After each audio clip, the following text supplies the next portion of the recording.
typically you need to know good maths. But the moment come to here, the approach we are saying it leads to intuition. You need a good intuition, that's why it works. Okay? So you see the curve there, right? CRC would just detect errors. We are showing that you can use it to correct errors. And because of it, the baseline performance would be of your uncoded. This is the performance. This would be the curve without applying our. It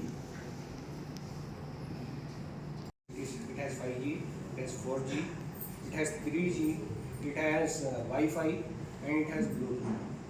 Okay, so 5 radios. Even if it is a 4G phone, it would be same. You typically have 5 radios, and at a time or at maximum you will be using 2 radios. You will not be using. So other radios they are sitting at. Okay, so one approach that people have suggested in 5G is duplication. Okay, you want reliability, use both radios, use Wi-Fi and 5G, send the same bits both sides, you get more reliable communication. That is one approach. The other approach is offloading. Okay, part of your data you send through 5G, part of it you send through Wi-Fi. Okay, both those approaches are in use, and your phone typically based on which phone is it, which technology you are using, they use both of them. Okay, so this has been there in practice for almost 20 years. Ideas were 20 years old. Okay, but the challenge was, can you combine both?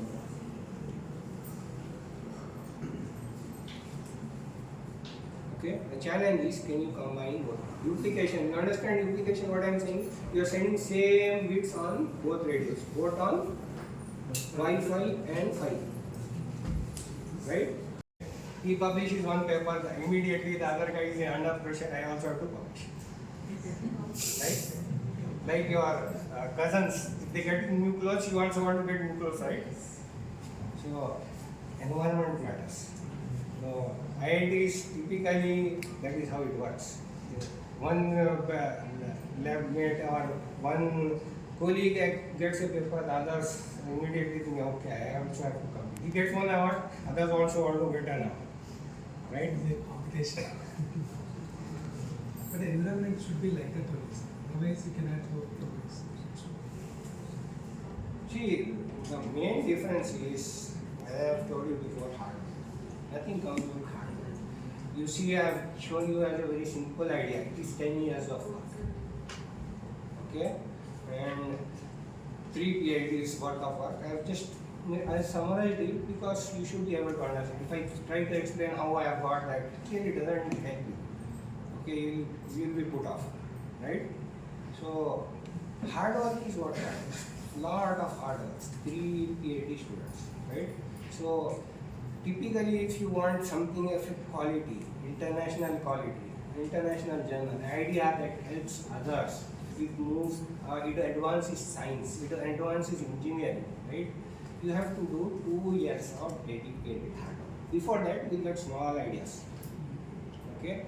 2 years of dedicated hard work. You try to understand every aspect of it. That is when your mind will open.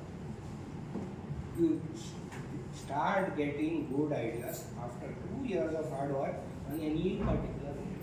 That's why in EAD, they don't allow you to jump. One paper in say communications, one paper in VLSI, no. Even in communication, they don't allow you to jump different areas. Why? You have to learn to concentrate on it. Because that is what gives you the depth. That is where the best ideas will come. Okay? Focus to get into that niche of semiconductor industry as an ECE student.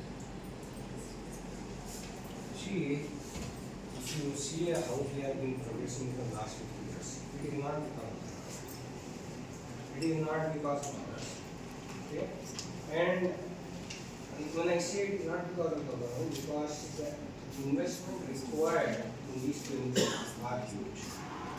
Okay? It is only that now, first time, 10 years back, we have a fully specified before the standard was released. Why is that? Because typically we are not among the advanced countries, meaning that we don't have so much of cash flow. So where do we work? Where do we excel? In areas where infrastructure investment is not so much. That has been the growth of our country. Okay, that's why software industry. You don't need infrastructure, right? You can work on that. We are good in communications because of that. We are good in DLSI in the simulation part. Okay, actual application, fabrication, what they are investing is peanuts. In my experience from last 30 years working with various government departments, what they promise is something, what they invest is on 1% of what they promise. So what you get is something very, very poor. It is not competitive at the international level. And I don't see that changing. So if you really want to think that we are going to our fabrication industry, real estate industry will come up. Okay, where will we work? Where will our growth come? It is typically in simulation. We are good at simulation. We continue to be good at it. Okay, the investment government is promising. What is required to actually start your real estate industry in India? Nobody is promising it. Okay, so that is Mlritm. According to you, the scope in the semiconductor business when compared to the simulation company. Fabrication business. Okay, there are many others. We have a very good DLSI industry. That's all in simulation. Fabrication goes sometimes. Fabrication, validation, calculation, lot of things you do. Okay, what we are good at is simulation and modeling. That will continue to be. Other things, it really depends on whether there is some investment. Government cannot do that. Some external players have to come and that is well. I think it was 7 months since government. So at that time, they started a fabrication unit with them. Of course, that was not so much hype at that time, but they did start. And by the time it got ready, it was already outdated. So it was only used for test purposes and no industry actually went there. Whoever wanted to complete with that. So that was what happened before. And the way things are going, I see it will go same direction. Where we excel is always simulations. Modeling, computer vision. Infrastructure based we are doing. Okay. You happen to be in Hyderabad, Telangana. Infrastructure is one of the best in India. You don't see it. Go other places and see, you will see how much we are very poor in it.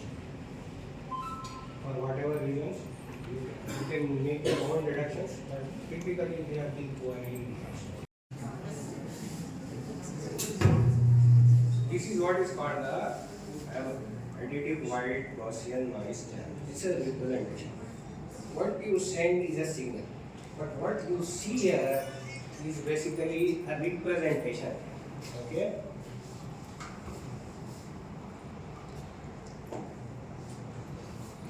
What is this? Translation diagram for deepness. Very good. What is the axis? What is good? How about others? Huh? Signals. Other than that, that is something people say without understanding what it means. Does your clothes fit? Yes or no? What happens?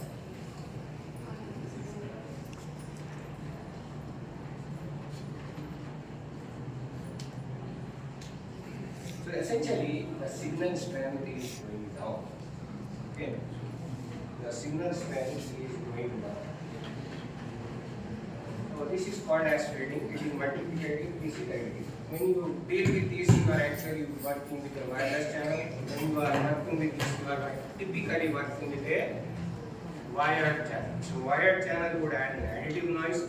wireless channel will add in multi. And going back to coding and decoding, which codes do you remember? Very good. Shannon. You put the practice student right side.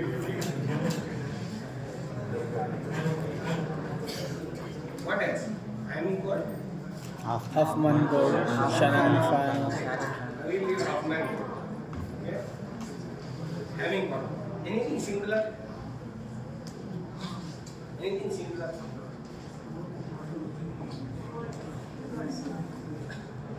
Did you use a similar code? I'll give you a hint. Used in networks.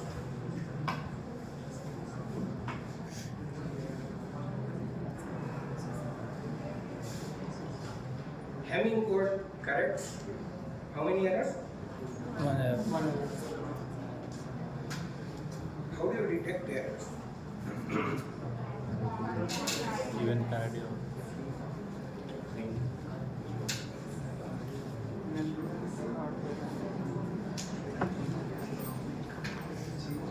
They are brighter, so I think they will catch some.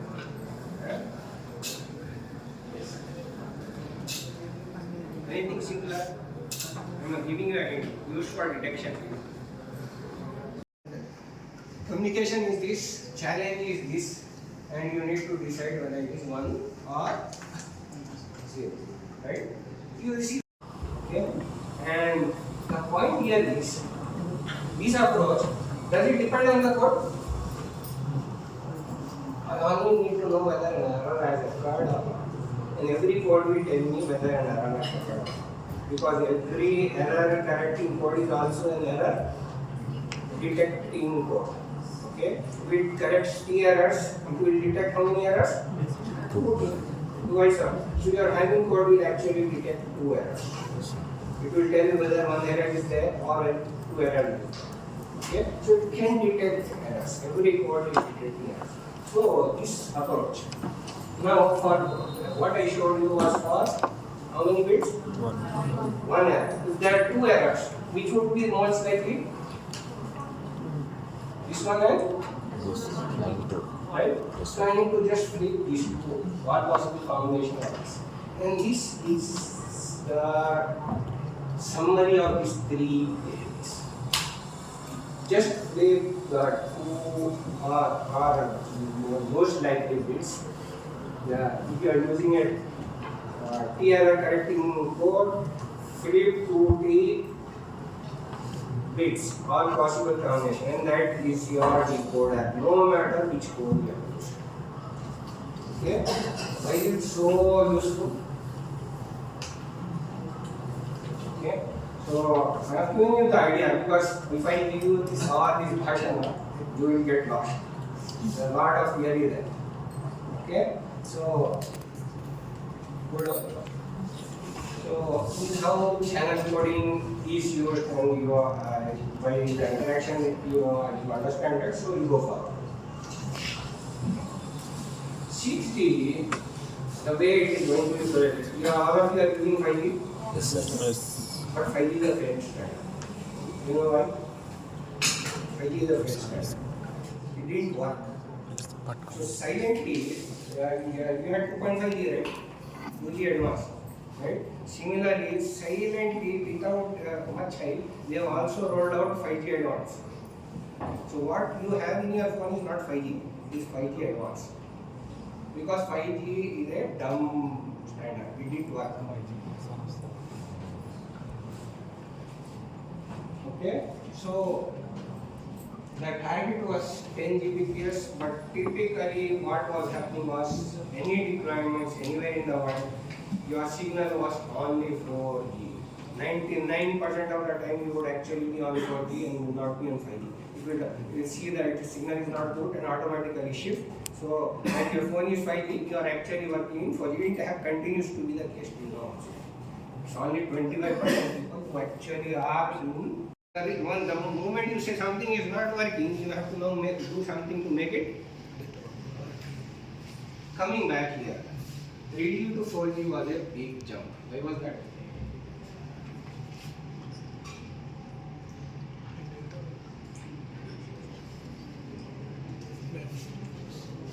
Yes, anybody? 1, 2, 2, 3, what was that? Simplest code is